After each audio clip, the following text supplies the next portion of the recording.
entrepreneur is one who sets up a business venture. Entrepreneurs play a key role in any economy by significantly contributing to job creation and GDP growth. To know more about entrepreneurship, we have with us today Mr. Prashanth Subramaniam, co-founder and director, Quadra Systems .NET Private Limited, Coimbatore. We welcome you, sir. I also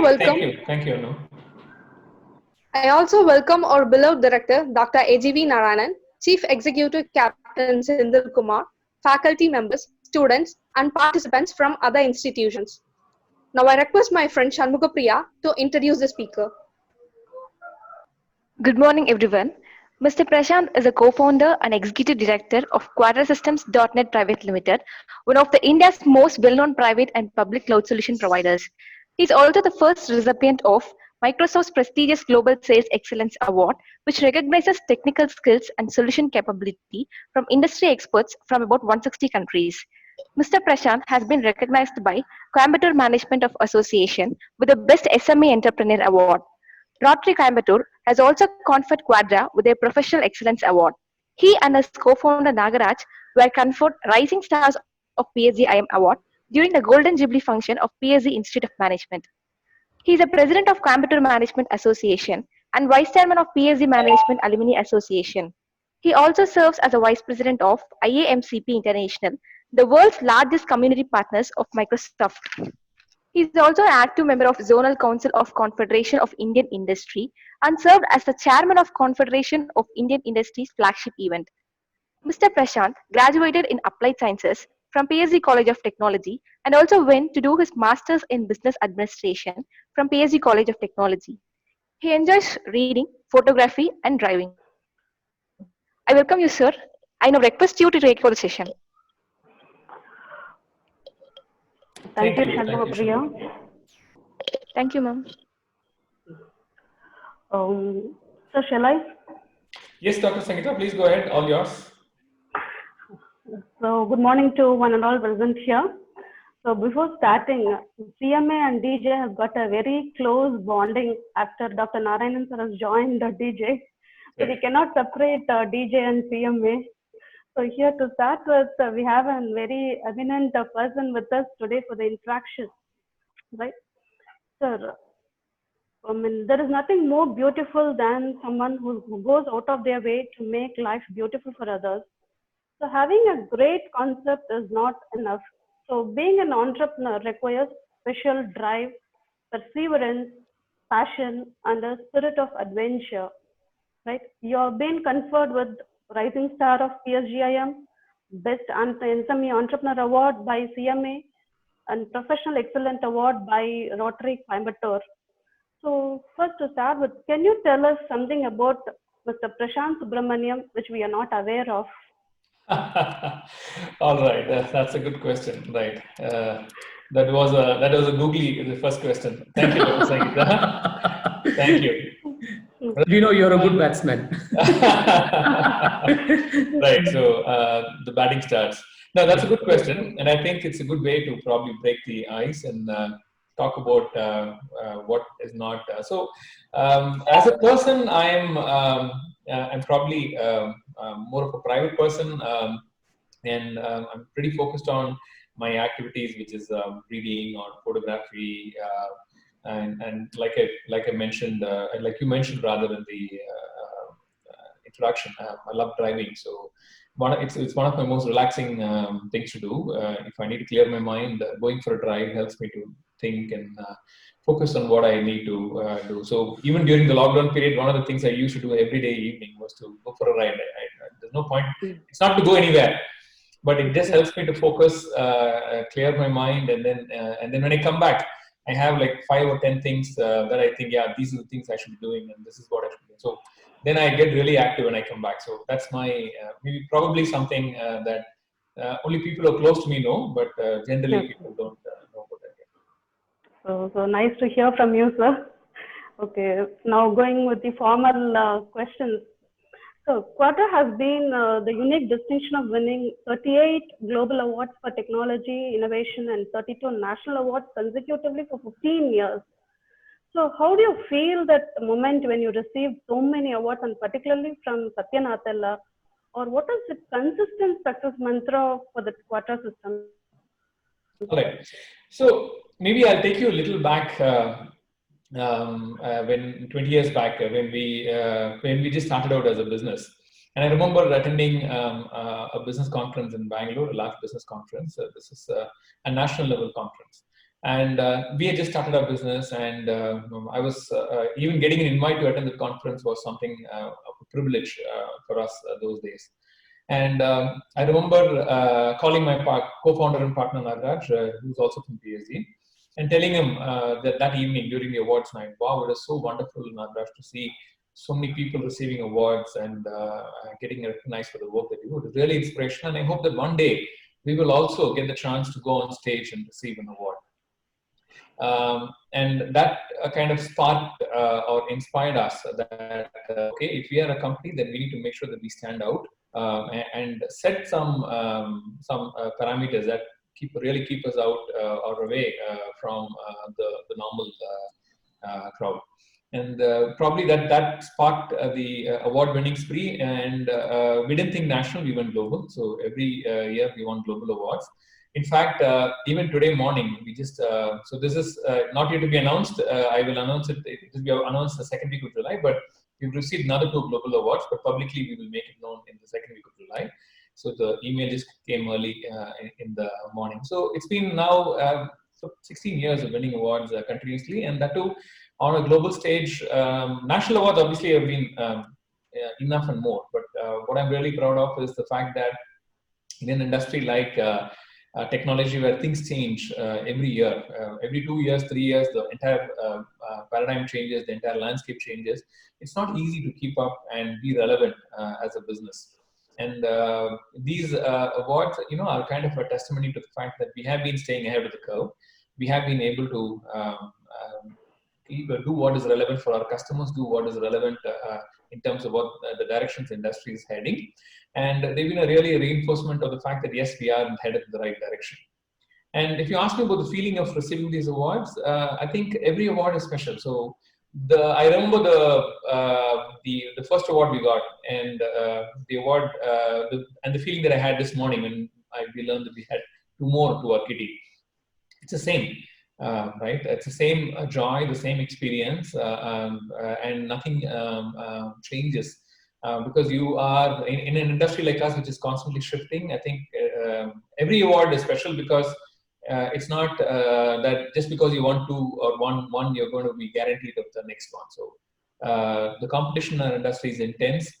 You can have somebody who's 6 months old as a company who can uproot you in the next 6 months. So there is no respect for tradition. Our industry does not respect tradition. Our industry does not respect convention. So it's important that we are on our toes all the time. And so the feeling is always, there is to quote what one of my favorite leaders, Jeff Bezos, says, is always day one at Amazon. He says that. And that's the way we run our company. It's always day one at Quadra, because if we think that, okay, we've achieved so much, we've earned a lot of money, we've built a lot of business, and we've established a track record. The day we get complacent, and the day we think, oh, we've achieved something, and now we are in a position of strength, that day is the day that we will start declining. So we don't want the day to come. We want every day to be like day one, and we want every day to have the same energy and the passion that we started our business with. So nice to hear, sir, that you're going to win 2 more of our global awards. So we wish you good luck, sir. Thank you. So the next one, going by the quote of Roosevelt, keeping your eyes on the stars and your feet on the ground. So how did you envision a world where technology helps everyone succeed and prosper a decade ago, sir? That is before 15 years. Yeah. So I think the writing was very clearly on the wall, right? Today, if you look at it, and I'll give you some of the early insights. The fact that we are in the technology industry gives us insights into some technologies which are not available to the public, and the fact that I'm an avid reader, and I spent at least half my day, at least 4 hours a day, I spent in researching and studying new things. and less of time in actually running my company, because I believe we go ahead and set up good set of leaders. They will take care of running the company. So my job is only to inspire. My job is only to look for what is next in the next 3 to 4 years. So I spend at least half my time on these activities, and that's, I think, what helped us to realize the fact that this, what are the trends that we need to embrace long before it becomes a normal? What are some of the things that our customers need, again, before they customers themselves know about it? So I'm sure all of you heard the statement from Steve Jobs, right? Customers don't know what they want. It's simply because it's not their business. Technology is not their business. Their business is running their own business, and that's what they're good at, and that's what they're great at. But in our case, it is our job to make sure that we know what technology trends are coming up and how these technology trends can impact the businesses in the future. So this focus, this, I think, the single-minded focus on understanding how technology can impact the world has helped us really to understand, to prepare for the change, to invest in skilling, to invest in building solutions, to invest time in taking these to the customers, so that we are able to convince them of the need to change early, and therefore the need to stay relevant. So I would say it is. It's not like there is a science to it, but I think what is needed in our industry is always an open mindset, an openness to embrace change. And I was, it's like, it's like the difference between science and religion is what, or faith. Let me not say religion, it's faith. So when you believe in something, you don't want to change your belief no matter what happens. But if you have a scientific way of looking at something, then you are prepared to change your belief when the facts change. And that is what we need in our industry. I may be wedded to a particular philosophy of business. I may be wedded to a particular solution or an offering that we have. But if I see the industry trends change, then I should have the maturity to realize, okay, let's do away with what we've been doing so far. Let's embrace change, and let's go ahead into the future. And having that open mind, having that growth mindset is what will help us to constantly scan for new opportunities, as well as embrace and take advantage of them. Rightly said, sir. We need to be open-minded for going through the change. I think we need so much of visionary leaders in the upcoming scenario. So moving on to the next one. So when it comes to new business venture, you need a driving force behind you, or a catalyst to drive it, something that is more than the money. So what makes an entrepreneur take a business venture? Right. So I've been asked variations of this question at several points in time. What is the right time to become an entrepreneur? And why did you choose to become an entrepreneur? Or why did you choose a particular business idea or model? I consider myself a man of rational thinking. I consider myself a man of science. But there are things that, that actually are gut feelings, right? You realize that these are trends that you see, and even those are deeply rooted in your experiences and your exposures. So coming back to my point on being open and on having a mindset that is open to change, that is open to receiving new inputs, even if they are fundamentally at odds with what you have done and believed so far. That is what helps you to spot new opportunities.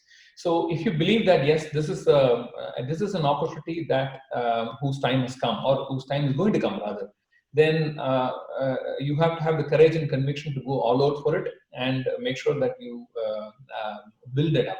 So even, for instance, in our business, forget about convincing customers or others. Sometimes it's a difficult task in convincing your own company people that this is the path that you need to embrace. And give you a couple of examples. Back in 2010-11, when the cloud technologies were becoming more well-known, or adoption slowly began, almost 98% of our industry was against the cloud. They thought that the cloud is, it's a fad, it's going to go away, it's not going to stay here. But today, those people are left they're left literally in the dust. But that day, back in 2010, we saw that this is the way forward. because it presents clear benefits for businesses. It presents a new way of delivering technology. It democratizes technology, and that is the future. Anything that really makes technology changes the paradigm or changes the landscape is in a way that provides benefits to a majority of population. That is something that will get adopted, if not today, tomorrow. And knowing those, reading those tea leaves or knowing that this is a trend helps you to stay clued on that and capture those opportunities. So there is no specific time or there is no specific process to it. My simple advice to any entrepreneur in the audience would be always have an open mindset. Never be afraid to have your beliefs shaken or changed by evidence or things that you see today. And if you keep these two facts always with you at the top of your mind, then you will always be in a position where you can spot those new opportunities, where you can spot those new changes and trends, and that will help you to go ahead and embrace those changes. Now, second part of it is obviously execution that we will get to later, but yeah, in terms of identifying what is next, be open-minded and don't hesitate to change your beliefs. Too often large businesses fail. All of you would have read, I mean, everybody would have seen these case studies, right? Nokia and Kodak, and I think in every MBA student has probably heard these things about 10, 15 times in their course. Why did those things happen? They happened just because they were reluctant to embrace change. No, I believe that the way I do business is the best way, and the way I'm earning profits today is the best way, because they literally wedded to that philosophy that this is the best way to do things. And always innovations present themselves in a way that are disruptive. The problem with innovations is they come in a way that disrupt your current cash flow. And you are in a position where your cash flow is so good, your business is so good, you don't want to even entertain anything that impacts your cash flow. Wow, I'm earning so much of money today. Are you telling me that this small trend that we are seeing will disrupt my cash flow today? No, I don't think it's possible. Let me continue. I don't want to lose the money that I'm earning today. Let me continue earning this money in the same way that I'm doing. That is where problems start. Right? So the way we run the company internally is, like I said, I focus on what is next. My co-founder focuses on keeping the current cash flows running. So there are literally two halves of the company. One half of the company is focused on what is next and building the platform that will ensure the revenue streams that come over the next few years. The second half of the company is focused on keeping the current cash flows alive. So these two are not conflicting, these two are complementing. And that is the way we believe that we will always have an eye on the future, but we'll also have an eye on today. So we don't let go of what we have today because of what we want to see in the future, or vice versa. So any company should have, or any business today, especially in today's world, should have these dual outlooks to the world. Protect your current cash flows, no doubt, but don't get wedded to it, don't get mesmerized by it. At the same give an equal amount of importance to what is going to come next. So well said, sir. And we have such a courage and brave person sitting in front of us as an example. And the next one, so life can be divided into two parts. That is, before you know why you're alive and after. In between, there is just a single moment called as the aha moment. Yes, of course, you have said you have received so many awards and the feeling you had when you received the award. But what was your biggest aha moment, sir? See, I would say entrepreneurship is not about one single aha moment. It is about a series of aha moments. And it is about putting yourself in a place where you are able to visualize those aha moments. Because aha moments happen to everybody. The problem is only very few people see those aha moments. So they are not, they are not like rare things that present themselves only to a few people. They present themselves to everybody. The point is only a few of them have the ability to view those as aha moments. Others see them as nuisances. Others see them as they're not unimportant, or others sometimes simply ignore them because it doesn't even come into their radar. So I wouldn't say it's one aha moment. Life is always a series of aha moments. And it's like if you want to go on a long journey of say 100 kilometers, you're obviously not going to see your destination when you start. You will see, you cover a kilometer, you will see the next kilometer, and then you will see the next kilometer. So it's all about understanding there is obviously a broad goal that you want to go. For example, the broad goal that we have as a company is to fundamentally simplify technology for our customers and connect that technology to business outcomes. Now, this goal is not going to change whether technology changes or not. Because no matter what the technology is, our goal of making sure that the technology is simplified and making sure that the technology is connected to a business outcome will never change. So that conviction, together with the fact that now you break that conviction down into small steps, simple steps, which now, okay, having a vision is great, but that's just one part of the story. The more important part of the story is how do you execute that vision, and how do you break that down into small, simple steps that you execute well. And like that example I said, on a journey of 100 kilometers, you can't see the destination, but you travel a kilometer, see the next kilometer, and make sure that then you see the next, and then so on and so forth. And then at the same time, you must have the ability to change the course or move the direction if you realize that that is not the right path you come. So many of us get fixated with this is what I want to do, and they lack the flexibility to go ahead and change those goals. That should not be the case. Have conviction, but at the same time, like I said before, be prepared to change the conviction if you're presented with evidence or facts to the contrary. And that is essential in an entrepreneur. That is essential if you need to keep thing. And that ensures that you have those multiple aha moments. Yes. Because otherwise there's so much of things that's going to happen on one side of the road, and you are, no, I can't divert myself because I'm going this way, and you're going to miss those aha moments. So it's not one, it's many, and you need to put yourself in a position where you see those aha moments. So we pray to God that you need to have more aha moments in your life. Thank you. And growing business requires so many. I am not able to hear your voice. Is it just for me or? So able to hear me? Now I can hear you. Yes, now I can hear you. Yeah.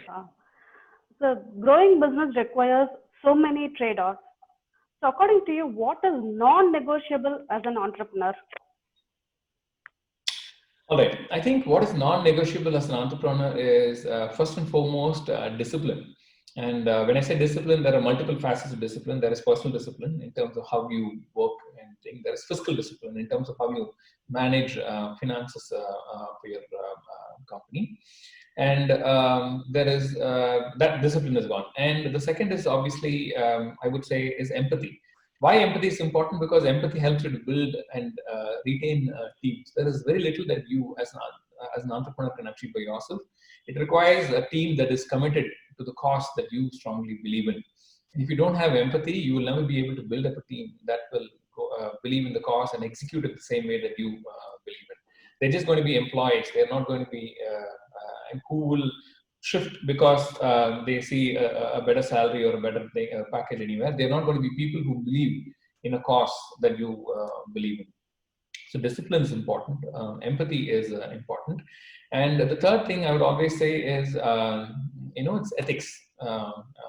It is a lot of people today, and especially I see a lot of movies and modern trends which say what matters is getting rich or succeeding. It doesn't matter how you do it, and it's okay to cut a few corners, and it's okay to compromise certain things just because you believe that it'll help you to get there faster. The fact of, and I have seen that I'm speaking from experience, right? I've seen people who have grown rapidly by taking shortcuts, but it always comes back to bite them.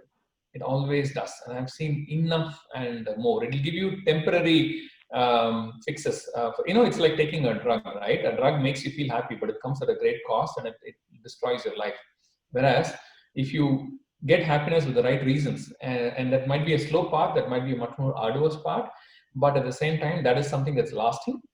And that's something that helps. So never ever compromise on ethics. Do the right thing always for your customers. And we've done this. And I can give you enough instances where we have compromised on revenue just because we think that this is the right thing for the customer to do. Yesterday, I had a call with a customer that they are the largest group in the country. They're the largest business group in the country. They wanted us to solve a problem. And say, can you do this for us? If I take this up, it means I can, it's several months of work and a huge amount of revenue. But I just saw that what they're trying to do, it doesn't make sense for the business. I said, look, do you really want to do this? Because you're going to do a lot of work for very little outcome in business. And the customer was shocked for a second. Why do you even say that? You're literally, and I could see that he's thinking, this guy is basically telling me, don't give me business. But I said, doing work, just because you tell me to do work is one. But understanding your business and trying to be a partner to you in the long run is more important. So I might have probably given away the chance to earn a short-term business contract. But what I earned in those 30 minutes is the trust of that business group, which will stay with me and which will ensure that I reap more in the long term rather than looking at the short term. That's why you need to be ethical and always do the right thing, even if it comes at some short-term loss or a short-term compromise. So don't compromise on discipline. Don't compromise. Focus. Make sure that you're empathetic, and never ever allow ethics to be compromised at any point. So I think these three are. There are obviously a lot of other things, but these three I think are the most important. So rightly said, sir. But there is a saying that when you do business, you cannot be ethical. But we are happy to see such a rare person who is very ethical. Okay, sir. Moving on to the next one. If you're familiar with the startup world, you might be hearing the lot of entrepreneurs talk about a quality called grit, which means that every entrepreneur has a story to tell, or every business has a story to tell. Do you have any story to tell, like that is grit story to tell? Sorry, could you just explain it again? I didn't really understand that.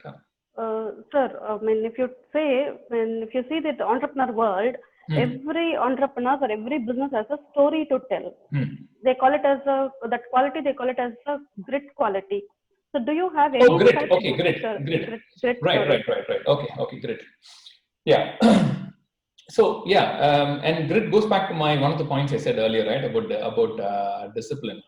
I don't know if you have read this book by Angela Duckworth called Grit by Angela Duckworth. So she did a lot of research on high performers and tried to analyze the reasons why people succeed and what is that undefinable quality that makes people succeed. And after a lot of research, she actually found out that is actually grit. And grit, as in the word, it is not an acronym or anything. It's a word. So it's literally perseverance and the ability to stick to a task, the ability to execute that well, and make sure that you come out on top. So that I think is fundamental. Goes back to that point on discipline that I said, or execution excellence that I said. So you may have talent. You may, for example, be a brilliant, say, software developer, and you think that yes, I can build a company and I can make establish a business as a great software developer. But if you can't do that if you're not willing to put in talent alone is not enough. You need hard work and determination to back up the talent, and only then it gets translated into reality. And I think you can learn these lessons from any sports people, right? Even if they have talent, unless they work hard to build the talent and to nurture the talent and to channelize that in a direction that leads to success, then you don't see success. So grit is definitely, I would say, the story of probably our life, my life. Because I remember when we used to, when we started the business, there was literally nothing that I could think of apart from this, because I used to, for example, come home for dinner at 9 o'clock. Then I will have dinner and go back to the office again at 10 o'clock, and I'll come back at 4 o'clock or 5 o'clock, because I used to have calls with US customers. I used to have other work to do. And I never felt that as a pain. I never felt that as a schedule. But today, looking at how a lot of young people view hard work, they don't want to invest the time, and I don't blame them, right? They grew up in a different environment. We grew up in a different environment. So everybody's philosophies and approach to life is shaped by the environment that they grew up in. Today's generation, if I look at my daughter, for instance, they grow up in a great deal of comfort. So they are probably not going to be ready to take the same challenges and risks. And they'll say, why would I want to compromise it? Because they're used to a certain level of comfort. So and I wouldn't blame them for it. We had to go down a path where we are ready to compromise anything and everything, because we believe that this is what we need to build in the future. So the simple thing I would say is, if you are not ready to compromise for the short term, right? There is something called what's it called? It's called deferred pleasure, right? If you're not ready to compromise the short-term gains for a long-term vision, then it's very difficult to succeed and become an entrepreneur. And there's this study that was done. I can't recollect the name of the university. It's one of the top universities that they did a study. where they took young children and put them in a room and told them, okay, I'll give you, here's a box or bowl of candies in front of you. Take, you can either go ahead and have them right now, or you can wait and I'll give you something else after you finish waiting. And this, obviously kids are kids, right? Some of them, as soon as you close the room door and leave them alone in the room, I just go grab the candy and they eat it. It's fine, children are children. But there are children who took that advice seriously and said, okay, let me wait. If I don't eat this now, maybe will I get something better later on? Okay, and there are a set of kids who actually waited. And this study actually went over for several years. It was not a study that concluded with that experiment. It went on.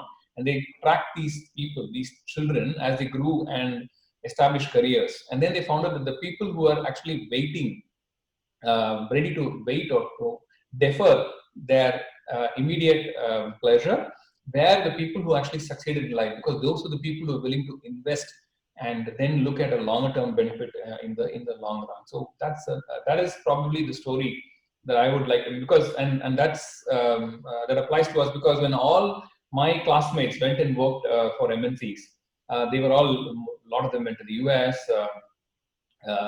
People were working in comfortable positions. They were on flights and staying in 5-star hotels from day one of their jobs. And here I was taking the cheapest bus to go from here, this branch to that branch, sitting in a one-room place with one computer, and I wouldn't spend even a rupee more, because we were concerned if we would, I wouldn't know if I'll get my next rupee and when and where I would get my next rupee, right?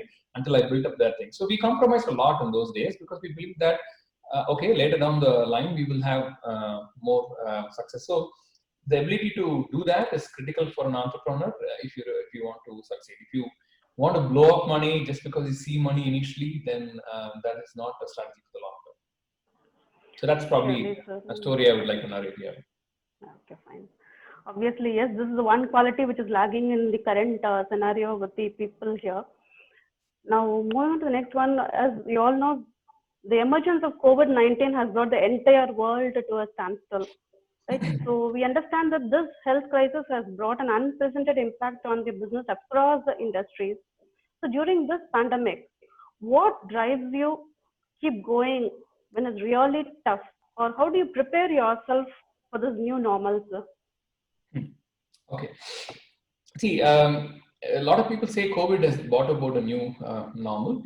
But the way I would look at it is, I have a different perspective on that. COVID is probably an unfortunate catalyst which accelerated a lot of change. The changes or the trends that you saw are things that have already been happening. So today, everybody makes such a big deal about remote work. Remote work is already happening. That was a trend that was already set in place.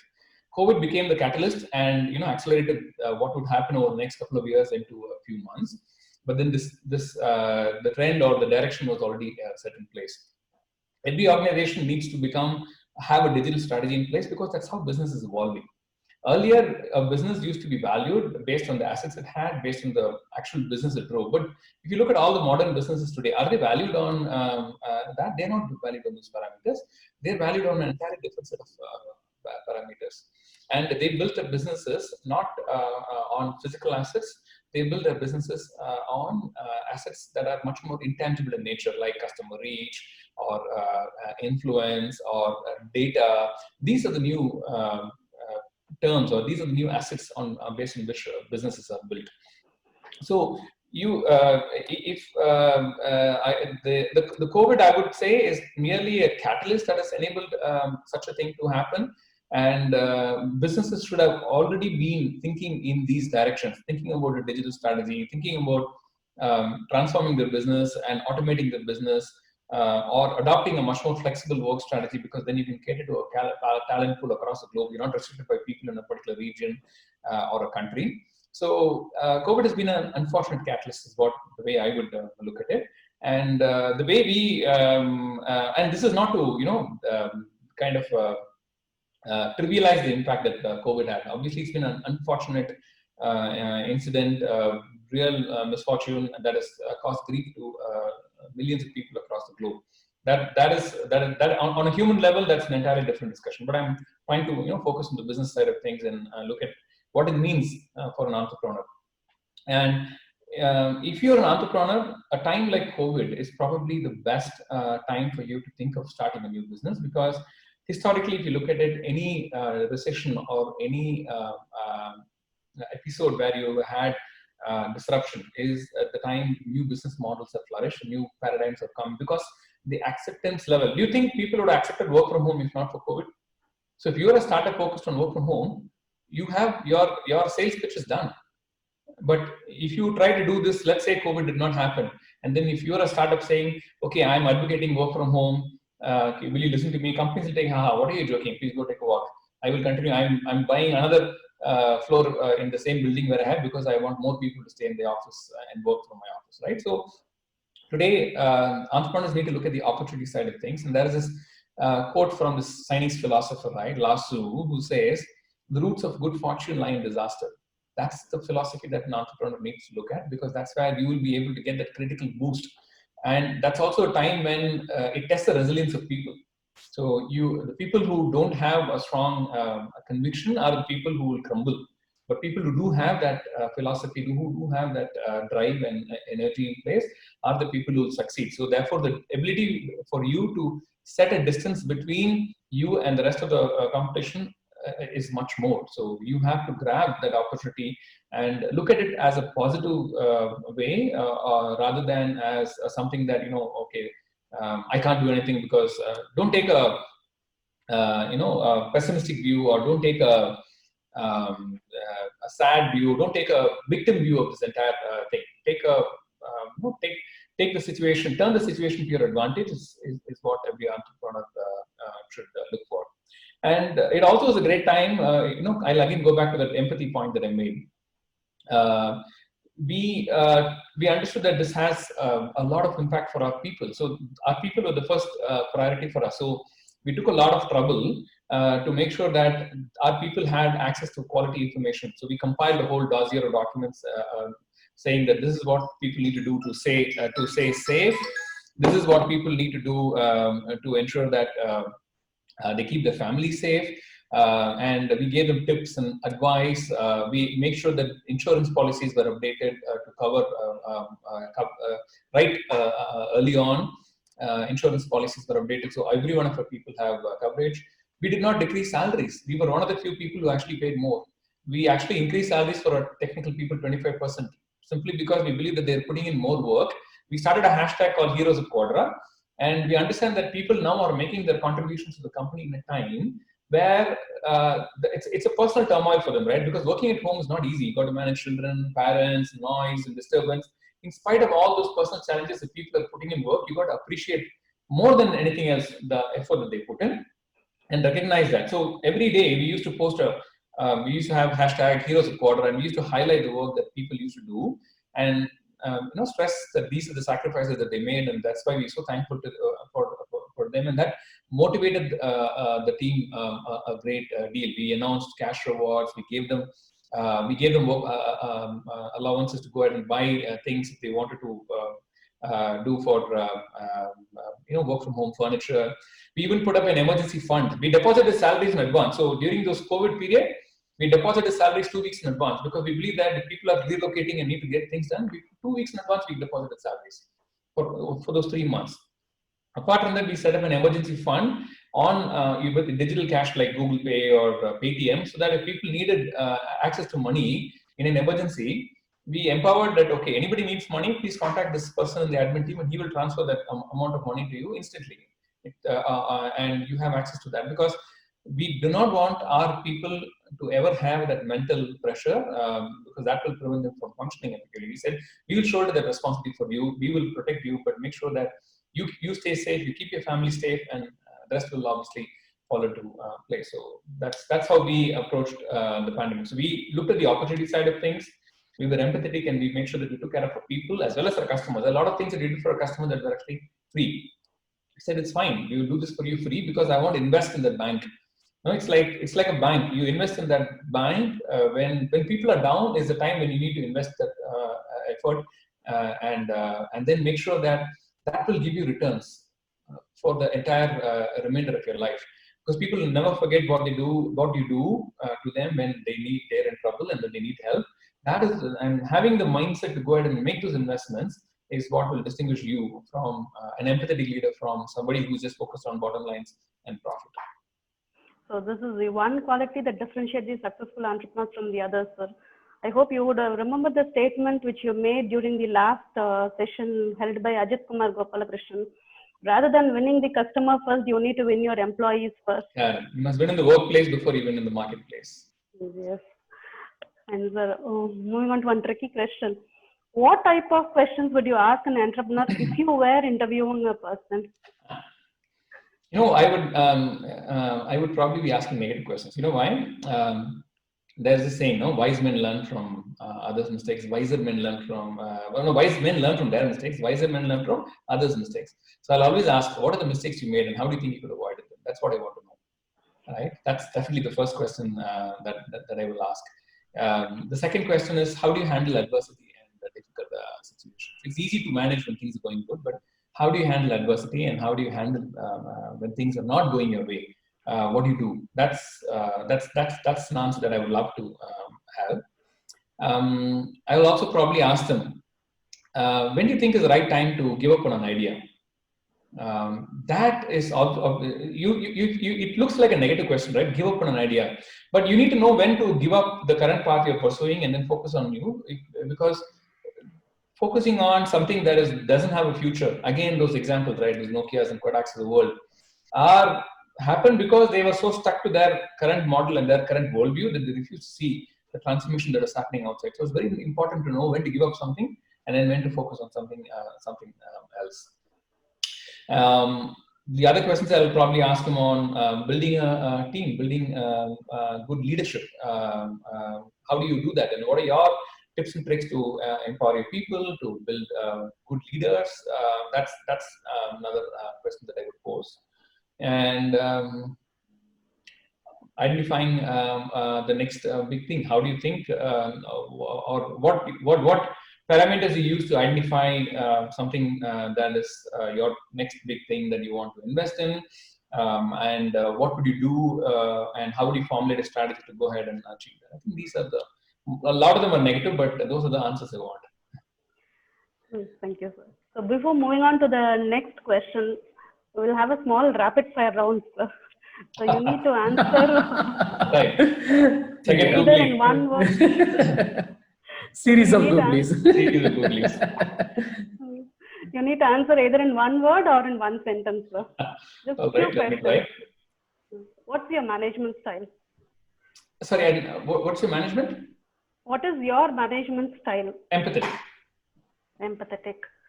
Okay. What do you typically tell people when they ask you what you do? I make technology work for customers. What would you be doing right now if you weren't being here? Driving.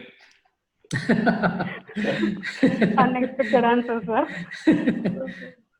What does a day in the life of Mr. Prashanth consist of? All right. A day starts with I always make sure I get an hour of exercise, and then the first couple of hours I spend in reading and understanding what's next. Before like I told you, I spend about half the time on that before I get on to routine work. I also make sure I take time to connect with my team leads. There are a set of people with whom I work closely, so listening to them and taking feedback from them and understanding status of projects is something that I do next. Again, post lunch in the second half, I again spend some time doing some reading and understanding what's happening around the world before I get on to some daily work. So roughly half the time I spend on doing what should be happening in the future.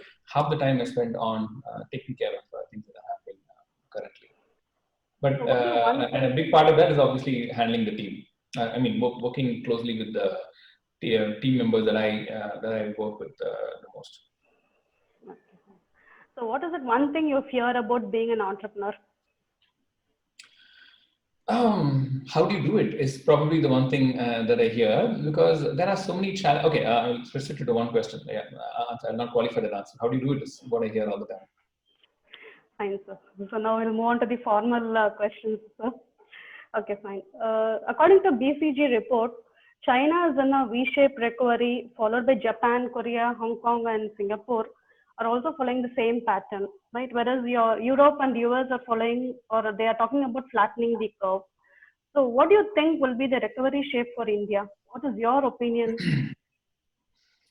Okay, so that unfortunately I'm not qualified to really talk about that. I'm not an epidemiologist, nor am I a medical professional to answer that question. But I think the way it would go is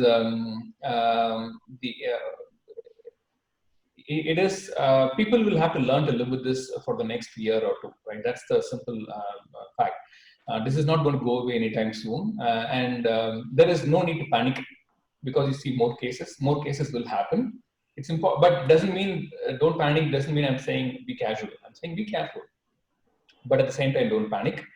Learn to live with some measures such as wearing a mask or staying safe with washing your hands frequently, adopting the highest standards of hygiene, so that in the interim, while a medical solution such as a vaccine is available for this, because truly that's the only thing that can solve this problem, or a defined course of treatment becomes available, then you just have to learn to live with the new reality and make the most of it. This is a phase that we are going through, and we'll have to. So whether it is a V-shaped recovery or a U-shaped recovery or all that is a great matter of conjecture. I don't want to go ahead and say something without having data or proper insights about it. And if you actually look at all the predictions about the COVID that has been happening over the last 3 to 4 months, nothing has come true. It's going on. Medically, nothing has come true. Data-wise, nothing has come true. Why should we add to the inaccuracy? So let's take things as they come. And this older example, the example I told you earlier, right? Let's handle today. Let's handle this week well, and then we will focus on the next week, and then we'll cross the bridge when we come to it. Because there is no absolute with zero data, there is no point in building building a story or conjecture. I don't want to do that. That's not the way you do it. Sangeeta, it's 11:18 now. Sure, can we leave some space? Can we leave some space for the students? Yes, sir. Just 2 more questions, so I'll wind up and we'll give it to the students. Quickly. Okay, fine, sir. Sir, in your opinion, does the recent stimulus package from the finance minister is promoting the entrepreneurship? See, all said and done, an entrepreneur, I don't know how much an entrepreneur can really develop depend on government support. That is not the way you can actually build a business. Those packages may be minor lubricants on the way, but fundamentally the shift or the momentum has to come from you, and you have to make the most of it. So this is not to nullify or to trivialize any efforts that our government and our officials, district officials or the various officials that are doing for us. But I believe as an entrepreneur that if you keep looking out for handles to do your business, that's not a long-term strategy. You need to be able to stand on your own legs if you really want to succeed.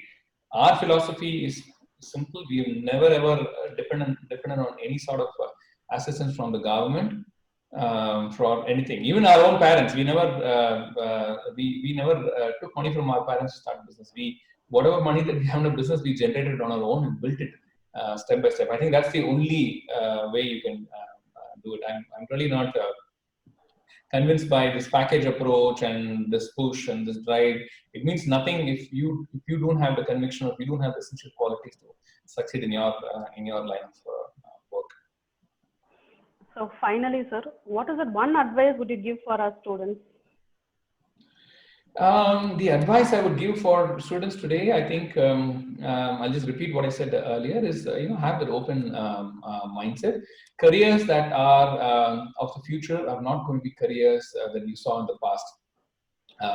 So you're not going to be an engineer throughout your life. You're not going to be a management graduate throughout your life. When I say management graduate, in the current definition of what is a management graduate, careers are going to be much more flexible because if you don't adapt and change and then shift. So for example, you could be a lawyer today, but you could be a data scientist in law tomorrow, because that is the way law will be practiced sometime in the future. So if you do not have the ability to change and acquire those new skills and transform your career as the paradigms change, then you will find yourself in a difficult place. So do not think that a career that you are doing right now is for your entire life. That used to be the case probably for this generation and for all the generations before us. You are an engineer and you are an engineer throughout your life. You are a lawyer and you are a lawyer throughout your life. That's not going to happen in the future. So have an open mindset and be prepared to reskill, be prepared to shift courses because that is what the new world will demand of you. Thank you so much, sir, for being patient enough to answer all my questions. Now let's move on to the student side. Sure. Any questions from the student side? Prashanth, shall I begin with? Sure, absolutely. Yeah, it's just an observation rather than a question kind of. Correct me if I'm wrong. Please. See, earlier, the opportunities to raise fund for your path-breaking idea or whatsoever, very, very limited. But nowadays, of course, there are plenty of options available to you to raise the fund. But what we are deficit of is the path-breaking idea or the breathtaking idea. I mean, is it right? I wouldn't say that we have a deficit of ideas. Those ideas are definitely there, and they are coming out more than ever before. Okay. But this, the trend that I see today of people just going ahead. See, today nobody wants to start a business and run a business or establish something. They want to look at an exit option. They finalize an exit option before even they start the business, because their idea is not to. People are just gaming the system today, and that is changing now. That will change now because of COVID, right? I said COVID was an unfortunate catalyst, and in this way, it also is going to be a catalyst. People were just building a business model that will attract the right valuation, then exit that, and then go ahead to the next one. A lot of business that have started in the recent past, none of them have made profits. Or forget about making profits today. That's fine, I understand. But there is no visibility into making profits anytime in the near future as well. Yes. So you look at disasters like Oyo. They put these founders on a pedestal and then make them larger than life, and then they are in a world by themselves, right? It is like this success goes to their head and they lose basic the foundations on which they built that model, and they think that they have acquired a new dimension and a new intelligence, and they go on making these mistakes, and a lot of these stories are things that will come out. So the question is really not about a dearth of ideas. I'm sure we have enormous amount of ideas. Funding is available, but funding will get tightened and people will be much more clearer. So the biggest thing that has happened today is probably SoftBank going down. Not gone down. It's in a really difficult position because of all their investments that have landed them into trouble. They were one of the major causes for all this, like take cash here, take cash there, go here and go there. But things like that happening will, it's a correction. It's a bubble that needed some correction, and the correction is happening. And hopefully, this encourages the right discipline in the system to make sure that the right ideas go forward, and it just become a money making, not a money making spree. It becomes, a valuation spree. That's what I would. Yeah. Right. Students, please. Sir, we have few questions. I'll read out for you, sir. Sure. It was a very enriching session, sir. Really got a lot of insights on entrepreneurship. This is a question from Lokeshwaran, first MBA. His question is, did any business model emerge during COVID-19 excited you? Any business model that emerged, right? So a lot of SaaS-based business models have really emerged that support remote working. More than remote working, they support this freelance working model. I think those were something that really excited me. I've been doing a lot of reading on some of them lately. Tons of work has been done in terms of startups which focus on data science. Because they are at the forefront of helping find a cure or a solution for the current pandemic.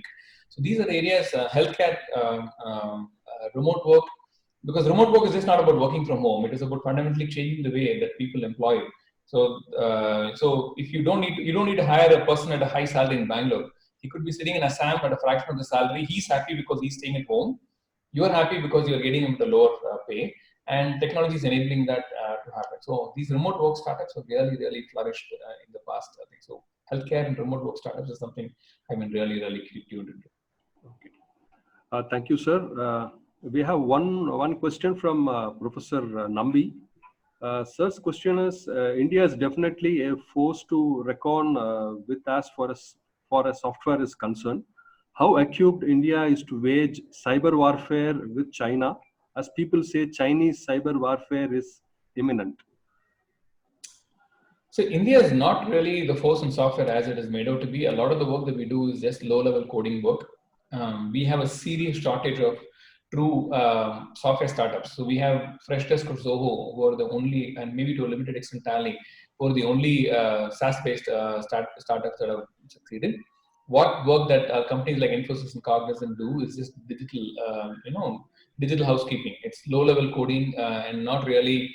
We are not at the forefront of this change at all.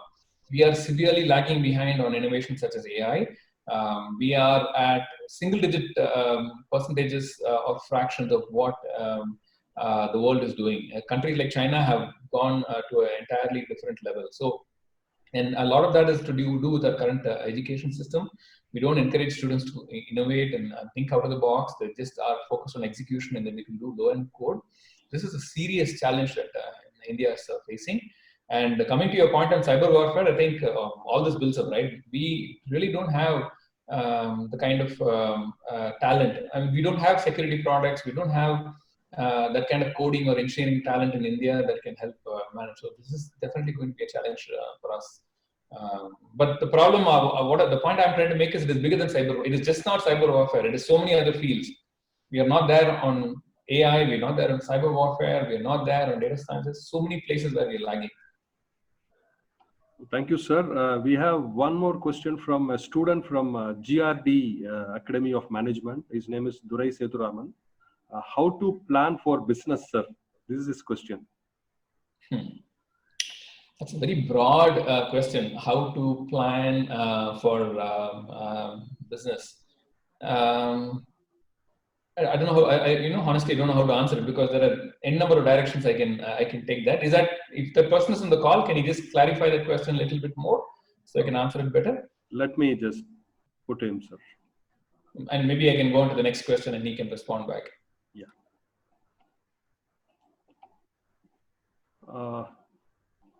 Mr. Durai, you can talk. I have unmuted you. He's on mute. I think I still on mute. Yes, Durai.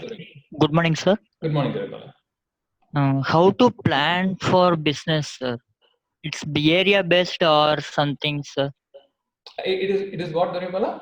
It's seasonal based or something, sir. Okay. You are saying how do you plan for running a business successfully? Is that your question? Yes, okay. Yes, sir. See, you cannot survive on a seasonal on any business that is seasonal, right? Any business model has to give you at least visibility of 2 to 3 years at the bare minimum if you want to set up a viable business model. So you cannot be. So I would call these seasonal business models like half the world started selling masks and sanitizer and this thing. Those are not innovative business models. Those are just on the spur of the moment. It is like a guy coming in selling roasted peanuts when it suddenly rains. Those are not. Those are very tactical, responsive kind of business models. True innovation will come when you think beyond. When you think at use cases and scenarios that are beyond the current and have larger implication in terms of market, in terms of longevity of business model. Those are the things you should do. Do not try to resist from doing this, temporary mushroom kind of business, right? Mushrooms that pop out after a rain, those are temporary and don't last. So those kind of business models I'm definitely not in favor of. When you establish a business model, make sure it is impactful, make sure it can scale, make sure that it has longevity of at least a few years. And that, if you can answer these three, then I think you'll have a good business plan in place. Yes, sir. Thank you, sir. You're welcome. Yes. Sir, I have a few more questions, sir. We will take a few more questions. This question is from Siddharth Guru, final year MBA from DJ Academy. When a crisis has significant financial impact, how can you adopt your business model to reduce costs both in short and medium term? Yeah. So cost optimization is something that has been crucial to every business, right? And it happens. So I would say it's like so far businesses were like in a festival period. It's like an extended Diwali, right? Everybody eats a lot of sweets and puts on a few kg of weight, and that is what a lot of businesses have been doing. They have accumulated a lot of flab simply because of inefficient business processes and not thinking enough whenever it came to expansion or adding new capacity. This pandemic is probably so that's coming. Same thing I said, right? The roots of good fortune lie in disaster. This is a time, and this unfortunate catalyst called COVID is giving you the opportunity to wake up and to dive deep into all these aspects. Almost every business that I know is able to think of at least a 30% optimization and cost across n number of things, across manpower, across operations, across finance, simply because nobody even looked at them earlier. So, but what people should learn from this is this unfortunate catalyst has cost you to do these things, but what is important is to embrace these things and keep doing them constantly. Do not allow yourself to acquire flab again. Be lean and agile at all times so that you're always ready to face any eventuality when it comes to business. So don't wait for the next disruption to hit you and then possibly put you into a position where you cannot recover. And don't, it should not be like a patient in the ICU, will we survive or will not survive. You have to be that fit and healthy person. Yeah, you are impacted, but it is not a danger. That's the way your business should always be. And that means looking at these parameters always. Don't wait for such instances to hit you, but look for cost saving always. And the best way to implement this is to get in your employees and people to buy into this philosophy. If you treat your employees well, they will come back to you and they will give you ways in which to do cost saving. Otherwise, employees will have the mindset, why do I care? It's not my money, it's a company's money, right? So that's where those traits like empathy that I told you about come into picture. Sir, before I go to other question, I have a question. Sure. As far as our country is concerned, when it comes to motivating the children for entrepreneurship, how you see the parents' role in that area? No, parents definitely play a key role, right? And I'm happy to see that that has changed a lot. From a time when, oh my God, you're going to start a business, so I'll never be able to get you married. No? Those are the kind of shocks that parents gave. And that's the kind of uncertainty that had, because historically India's economy was not conducive to entrepreneurship or business unless you had certain inherent strengths in place, or unless you were one of those rare people who could face any adversity and then come out. It is not a mass choice. Today, with the economy opening up, with globalization taking firmly root, with the economy now, because of digital, the economy is now so well interlinked. Your customer could be sitting anywhere in any part of the world, and you still have a business model that enable you to service them. So entrepreneurship is now a much more viable option from a parent's point of view. I'm speaking from a parent's point of view. It is well received in the community. It is people have developed a higher level of understanding. Funding is easily available. Importantly, going back to Professor Narayan's point, funding is easily available if you have the right ideas. And there is, it's just not private funding, it's even government funding. So I'm on part of the team that approves funding for the Nidhi Prayas scheme. There are so many entrepreneurs, students, just college, who come to us with so many ideas, and they get funding to the tune of 25 to 40 lakhs. That much of funding is easily available if you have a viable business idea. More important than funding, you have mentors. So people like us are ready to be mentors for you to help fine tune and develop your ideas so that they become self-sufficient and self-reliant. So you have a fantastic ecosystem right now. It's the best time to be an entrepreneur. You have mentors who are willing to lend their expertise and experience. You have funding that is easily available, and you also have, as socially, entrepreneurship is now being seen as a much more viable career option. So you have everything going for you. So all I can say is go for it. Yes, thank you, sir. As you rightly said, even I could sense that attitude of parents towards encouraging children for entrepreneurship is actually quite increasing in our country. Thank you for the insight, sir. One more question, sir. This is from Shanmuga Priya from DJ Academy. Sir, do you learn from mistakes? If so, share us any one learning that made you more strong.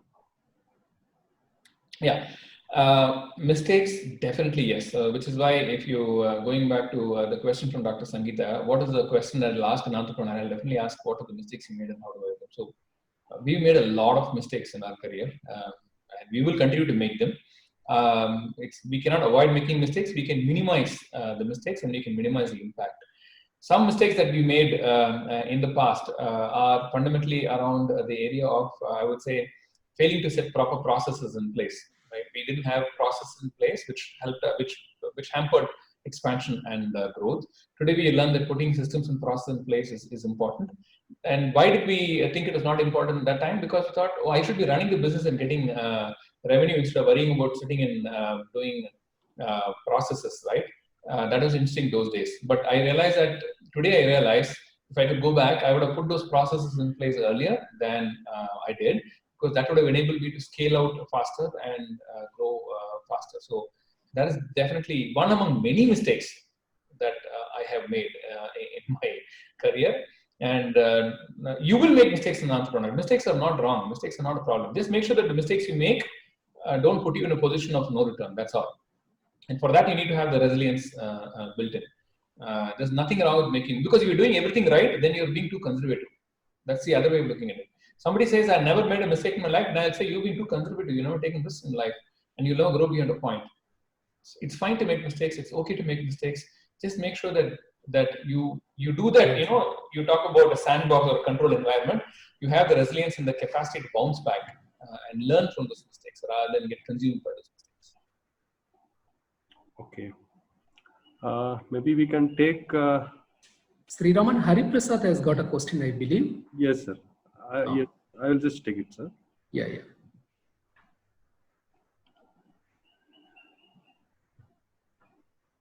It's in the chat box. Yes, yeah. Sir, Hariprasad is a student of DJME.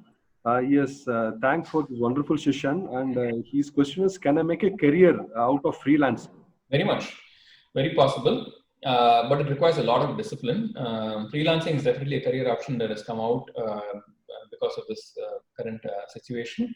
You can surely do that, but don't think freelancing is taking it easy. Freelancing is hard work. If you're doing freelancing because you want to have a jolly lifestyle, sorry, then that's not the work for you. You're doing freelancing because it gives you the flexibility that you need in your life. Great, but you have to be prepared to be more committed. So how many people thought that initially work from home was easy? Today they realize work from home is much more difficult. It's actually easy to work from office. So people who think that freelancing is okay, which means I will work 1 hour in the morning and I'll work 1 hour in the evening. Rest of the time I'll go watch movies or I will enjoy my life and that will give me a career. No, don't think that that is what freelancing is. Freelancing means you are responsible for everything, right? So you are solely responsible for your success. It means that you need to invest an enormous amount of time in skilling yourself, enormous amount of time in making sure that you have the resources and the capability to deliver what you want to do. So do not think that it is an easy career option. It is not at all so. But it's surely a viable career option, but don't take it because it's easy or because you think it is easy. It is not. Okay. Thank you, sir. And one more question we have from a student from GRD, Damodaran Academy of Management, Mr. Rajendran. Rajendran, thank you for attending the webinar. His question is, on the initial days of business, what is the thing that has made you afraid and how you overcame out of it? Yeah. What really shocked us in initial days was to see fellow entrepreneurs who started about the similar time as ours, given to the temptation of fiscal indiscipline, right? They wanted to acquire a flashy lifestyle at a very early stage in life when their priority should have been focusing on building a strong foundation for business. See, there's nothing wrong in pampering yourself, right? With things that you like. I mean, if you like a nice car, if you want a nice house, or you want to go on a nice vacation or acquire gadgetry, it's fine. There is nothing wrong. I mean, it's human to want those things. And if you can't have those pleasures in life, then what are you there for? It's not a sin, but know when to do it. And do that only after you have acquired a certain amount of financial resilience and not at a stage that's early. And these are the mistakes that I learned. very early on in our thing. I've seen people fall by the wayside, not because the business model was not sound, simply because they were indisciplined from a fiscal perspective. That's a mistake that you learned tremendously. And I've seen this in established businesses as well. Well-established, profitable businesses who just went down the road simply because they did not practice fiscal discipline. That's probably the biggest, I would say. Okay. Thank you, sir. I think we have, I think we're running. Shall we wrap it up? Because Prashanth, they do have another program at 12 o'clock. Sure, I'm good. They are attending waiting for you to okay, conclude. so we don't want to take away much of your time too. Prashanth, when you said personal discipline or ethics or empathy, we know pretty well you walk the talk because we have been observing you for a longer time. Okay, kudos to you, number one. Number two, you seem to be donning many roles. Okay, besides a successful entrepreneur, you also seem to be mentoring many of the startups. Am I right? Of course, one of the beneficiaries is from DJ AME, Mr. Kunal. Right. Yes. Mr. Kunal was talking high about you. Okay? Right. So, and of course, I mean, you are doing wonder as the president of CMA. You're also a part of JC. So we wish you to have many more accolades in the year to come. So our wishes from DJ AME. Okay. Over to one of my students who is going to propose the vote of thanks. So it's going to, with me going to give the vote of thanks. Oh, right. I thought student is doing. Okay. Please, Dr. Sangeeta. So build your own dreams, or someone else will hire you to build theirs. So we could see a person who has built his own dreams now. Thank you so much, sir, for being with us and spending your valuable time and giving your insights on entrepreneurship. So thank you once again. And now I would like to thank our director Narayanan for giving me this opportunity. So this is the first time I'm conducting an interview for a person. So thank you so much, sir, for giving me this opportunity. Nobody will say it's your first time. So many googlies. Correct. So many googlies. Thank you, sir. Thank you. So I would like to thank my colleagues and my student friends for actively participating in this session. Thank you once again, all of you. Thank you, sir. My pleasure. Thank you so much. It's been wonderful to interact with DJ Academy. Your students are among the most active in any event that CMA does. And I think that's a function of the kind of leadership that your faculty have been instilling and providing you. So you're in a wonderful place, and I wish you nothing but the very best for your careers, and best wishes to all of you. Thank you. Thank you so much for your wishes, sir. Thank you. Thank you very much, Prashanth. Have a great day. Thank you, everyone. Bye for now. Bye. Happy. Bye.